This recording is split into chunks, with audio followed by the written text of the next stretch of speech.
Friends, ఈరోజు మనం విజయవాడ నుంచి రాజంపేట వెళ్ళే APSRTC super luxury buses information తెలుసుకుందాం. విజయవాడ నుంచి రాజంపేట వెళ్ళే బస్సులు విజయవాడ బస్ స్టాండ్లోని ప్లాట్ఫామ్ నెంబర్ 15, ప్లాట్ఫామ్ నెంబర్ 16 నుంచి బయలుదేరి వెళతాయి. విజయవాడ నుంచి రాజంపేట వెళ్ళటానికి రాత్రి 8 గంటలకు బస్ ఫెసిలిటీ ఉన్నది.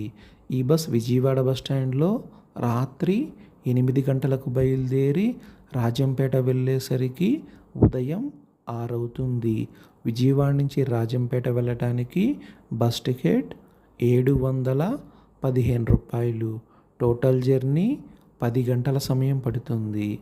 ఈ బస్ విజయవాడ బస్ స్టాండ్లో రాత్రి 8 గంటలకు బయలుదేరి గుంటూరు వెళ్ళేసరికి రాత్రి 9, చిలకలూరిపేట వెళ్ళేసరికి రాత్రి 9:45, ఒంగోలు వెళ్ళేసరికి రాత్రి 11, నెల్లూరు వెళ్ళేసరికి రాత్రి 2:45, పొదలకూరు వెళ్ళేసరికి తెల్లవారుజామున 3:15, రాపూరు వెళ్ళేసరికి తెల్లవారుజామున 3:45, రాజంపేట వెళ్ళేసరికి ఉదయం 6 అవుతుంది.